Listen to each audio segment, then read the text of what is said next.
7º ano, tudo bem? Nós vamos falar hoje sobre arte. Meu nome é Rose Claire e nós vamos conhecer a pop art e também vamos falar sobre leitura de imagem, isso mesmo. Ah, você tá achando que é só texto que dá para ler? Negativo, nós podemos ler imagens e eu vou tentar aqui passar algumas dicas para vocês hoje de como a gente lê uma imagem. Mas primeiramente nós vamos falar um pouco sobre o movimento artístico da pop art. Movimento que surgiu lá na década de 50. É um movimento que surge depois da Segunda Guerra Mundial. Movimento muito relacionado ao consumo de massa. Muitos produtos, a televisão surgindo e trazendo muitas propagandas, vendendo muitas coisas, né? Então é um movimento que fala sobre o consumo e os artistas exploram muito essa parte. Nós vamos conhecer alguns fatos importantes sobre a pop art. Gente, a pop art, ela não deve ser considerada um fenômeno, um grande fenômeno assim de arte. Porém, né, ela está sim muito relacionada à cultura, né, ao consumo, né? Os artistas fizeram uma interpretação, né, daquilo que eles estavam observando no mercado. Esse fenômeno artístico, gente, ele baseou-se em grande parte, como nós falamos antes, na estética da cultura de massa. O que é isso, gente? Nos produtos que todo mundo consome, aquilo que é feito para ser consumido em grande quantidade e para todas as pessoas. O movimento influenciou muito o grafismo, o desenho e a moda, certo? Nós vamos conhecer o primeiro artista que teve aí as manifestações da pop art, que foi Richard Hamilton. Ele é um artista britânico que lá na década de 50 começou a realizar os primeiros trabalhos. Quais eram as características, né, desse estilo artístico do Richard Hamilton? No início da sua carreira, ele foi muito influenciado pelo futurismo e pelo cubismo, que são movimentos lá das vanguardas europeias, né, do início do século XX. E também pelas obras de um artista chamado Paul Cézanne, que é lá do século XIX. Misturou nas suas obras e nas suas composições colagens, pinturas e gravuras. Ele realizou muitos trabalhos de fotomontagem e usou outros recursos gráficos aí, né, nas suas obras de arte. E nós vamos conhecer um pouquinho da primeira obra aí que nós temos referências do Richard Hamilton.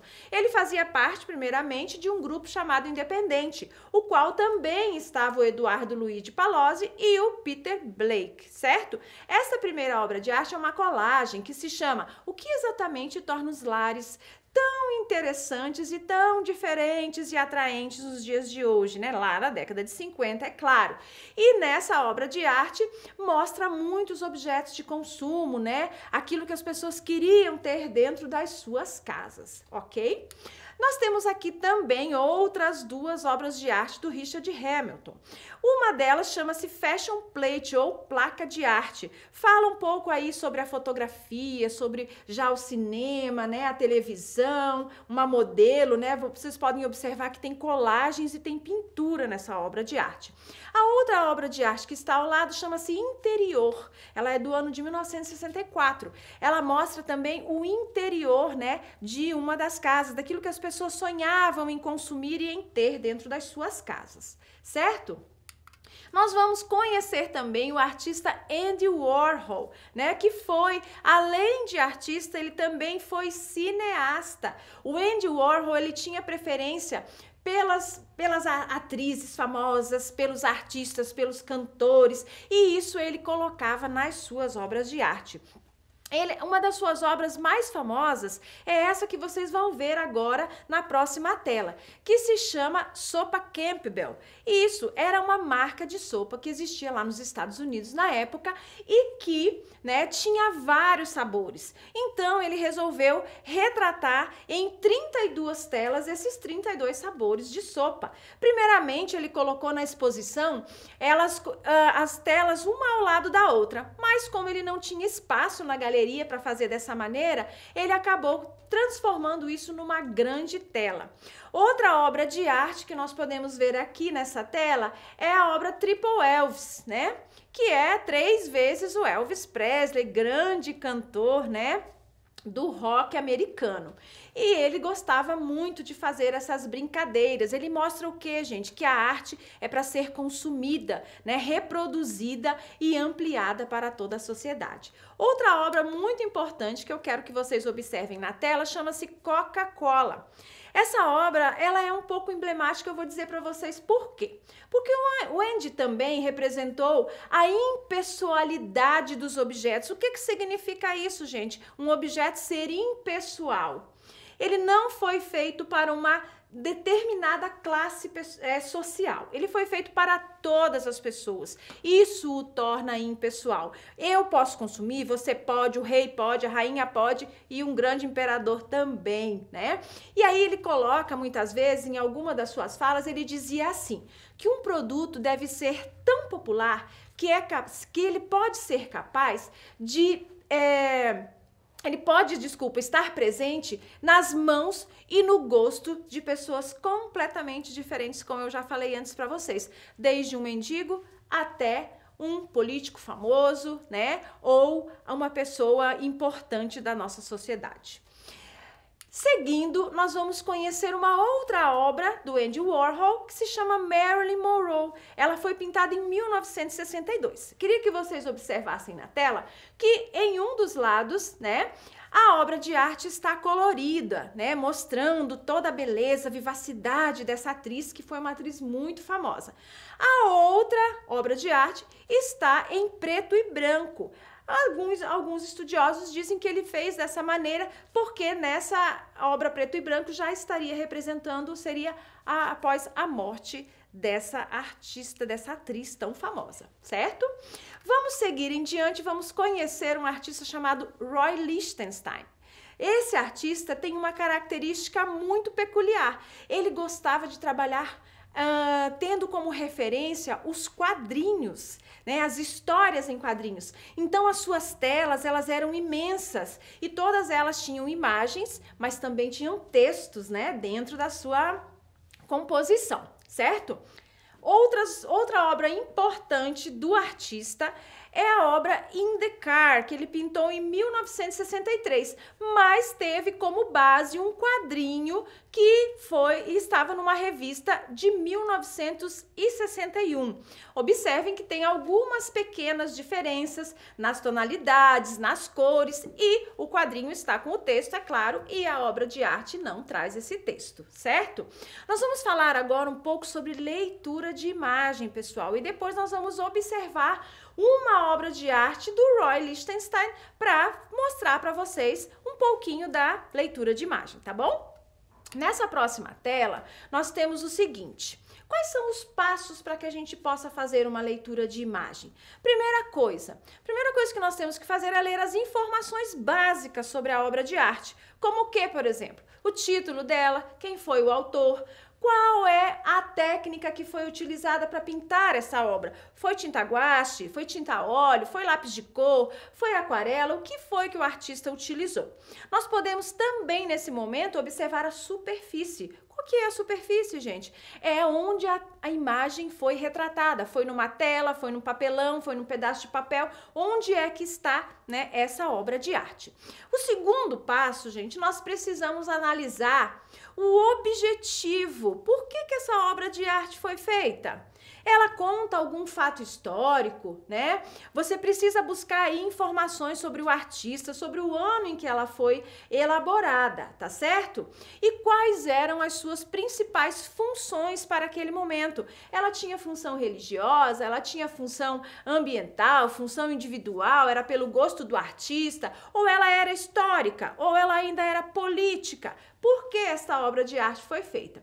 E a terceira coisa que você deve observar na obra de arte, você tem que perceber os elementos que compõem essa obra, os elementos da linguagem visuais, que são quais, gente? Vamos relembrar um pouquinho, né? As formas geométricas, as linhas, quais foram as cores que foram usadas? Tem algum tipo de textura, certo? Qual é o direcionamento da luz, se houver, é claro?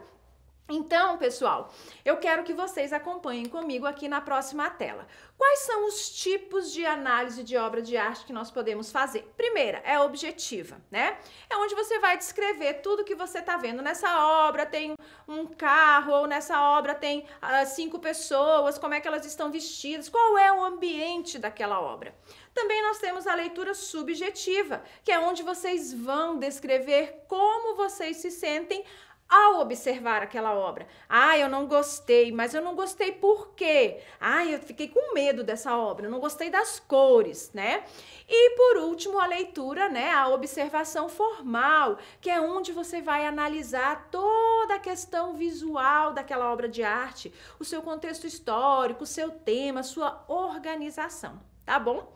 E aí, gente, nós vamos falar um pouquinho sobre o painel RUM, que é do artista Roy Lichtenstein. Aqui vocês estão vendo na tela, tá? É um painel ainda em quadrinhos, né? É de onde ele tirou a referência para fazer a obra de arte. Então, gente, vejam que ela é uma pintura do ano de 1963, né? Que foi executada pelo artista Roy Lichtenstein. Aqui nós já temos algumas informações para a leitura de imagem. Claro que vocês vão precisar aprofundar bem mais, né? Essa obra de arte, ela foi dividida em 2 painéis. O painel da esquerda e o painel da direita, que nós vamos observar agora na próxima tela. Vejam só. No painel esquerdo, nós temos um avião que lança aí uma bomba sobre o outro avião que está no painel direito, ok? E o título da obra, vejam vocês, está fazendo parte da pintura, que é uma onomatopeia. O que é uma onomatopeia, gente? Já vamos ver no próximo slide. E aqui nós temos a leitura subjetiva, que é onde vocês relatam o que vocês estão sentindo ao observar essa obra de arte, tá? E também a leitura formal, é onde vocês vão observar se tem linhas nessa obra, tem cores, quais são as formas, qual é a superfície que ela foi pintada, ela tem textura, algum tipo de textura, algum relevo, né? Qual é o contexto histórico? Vamos lembrar um pouquinho que, né, nós falamos o quê? Que a pop art surgiu após, né, a Segunda Guerra Mundial, então já é um fato histórico que relembra um pouquinho o tema dessa obra, certo? E também o tema e a forma como o artista organizou a obra, tá certo? Eu tenho para vocês aqui, pessoal, um slide que fala sobre as onomatopeias. O que são as onomatopeias? São aquelas sonoridades que nós observamos nas histórias em quadrinhos, certo? Elas podem ter uma infinidade de formas. Elas podem estar dentro dos balões, como elas podem estar fora dos balões. Nós temos aqui à nossa esquerda o exemplo delas fora dos balões e no lado direito da tela nós temos, né, aí algumas expressões até de pessoas. As onomatopeias podem representar sons, sentimentos, ruídos de pessoas e de animais, ok? A nossa sugestão de atividade para hoje são 2 atividades práticas que eu trouxe para vocês. Para esta atividade, você poderá realizar um trabalho de criação de uma história em quadrinhos, gente, que lembre um pouquinho das características da pop art, principalmente as obras do Roy Lichtenstein, que já são, né, obras em quadrinhos. Mas você também, gente, pode criar com liberdade os seus desenhos, os seus personagens, tá? Você vai criar, então, o quê? Um quadrinho e vai colorir da maneira que você se sentir à vontade. Também deixo como sugestão para vocês uma leitura de imagem. Escolha uma destas obras que você viu aqui ou tenha curiosidade, vá pesquisar nos sites que eu vou deixar de referência para vocês, tá? E vão lá pesquisar, busquem mais informações e procurem, tentem fazer essa leitura de imagem. Vocês vão ver que interessante as informações que vocês vão conhecer e aprender sobre as obras de arte e como a gente pode sim ler imagens. E lembrem-se que tudo isso, esta aula, este vídeo e todas essas referências estão presentes, né, lá no portal Eduque. Assista quantas vezes você quiser, tá certo? E aqui eu deixo para vocês algumas sugestões de acesso. Vai lá, pesquisa, se aprofunda, tá bom? Um abraço, tchau, até a próxima!